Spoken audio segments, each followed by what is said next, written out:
Mayor Radis, Council President Nadeau, council members, members of the audience.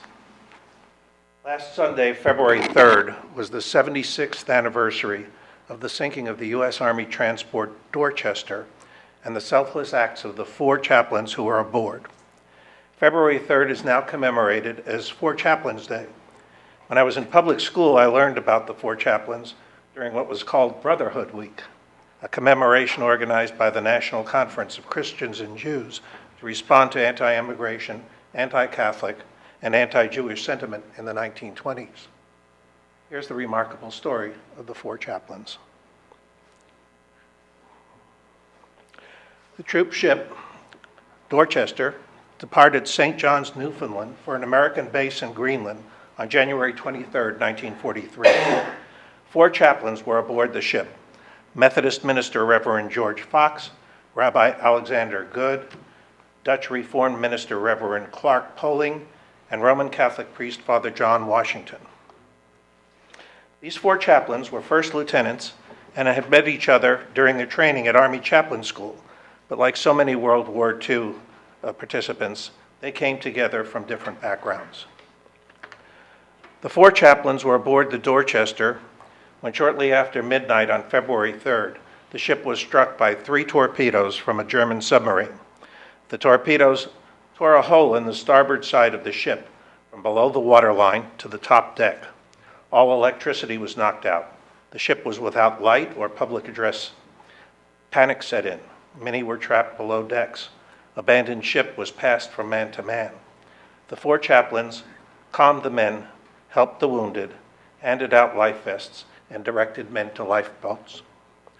One sailor, Petty Officer John J. Mahoney, tried to re-enter his cabin, but Rabbi Good stopped him. Mahoney, concerned about the cold Arctic air, explained he had forgotten his gloves. "Never mind," Good responded. "I have 2 pairs."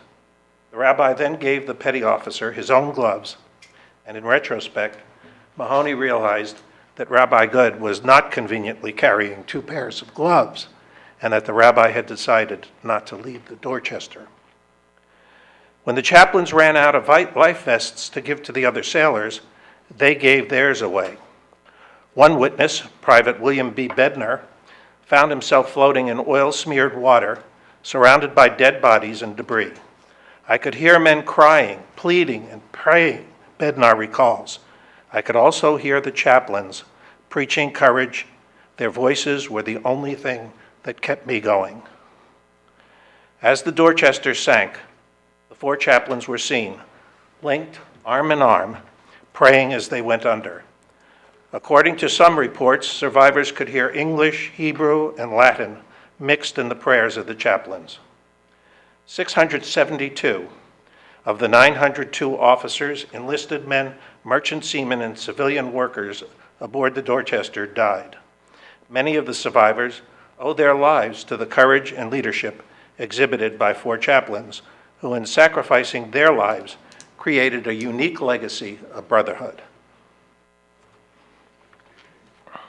The 4 chaplains were posthumously awarded the Distinguished Service Cross, the 2nd highest award for valor in the Army, and the Purple Heart. There were many in Congress who wanted to award them the Congressional Medal of Honor, but it could not be done because regulations required that recipients be under direct fire during the action in which they would earn the medal. In 1960, Congress unanimously awarded a special gold medal to the families of the 4 chaplains in their memory. In recalling this incident, we need to understand that in the 1940s, our country was sharply divided along religious lines. Until the Dorchester, there was no mention in print of Catholics, Protestants, and Jews working together in this manner, especially in prayer. It was a transformational moment for America. Today, there is a memorial to all chaplains in Arlington Cemetery dedicated to the 4 chaplains and the chaplains who served.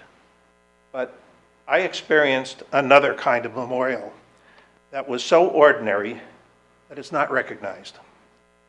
A few years ago, I visited Arlington Cemetery and walked over to the place where the newest graves were being filled. And when I got there, I saw that among the men and women who died in Afghanistan and Iraq were these two graves, one for a Jew and one for a Muslim. It struck me that in many other countries, these two men would be mortal enemies. In America, they were brothers in arms who are laid to rest beside one another and who will be together forever. Another legacy of the four chaplains. Thank you. Thank you very much, Henry. Thank you, Henry. Thanks, Henry. Thank you. Very nice. I think civic lessons like this is really important for people to know.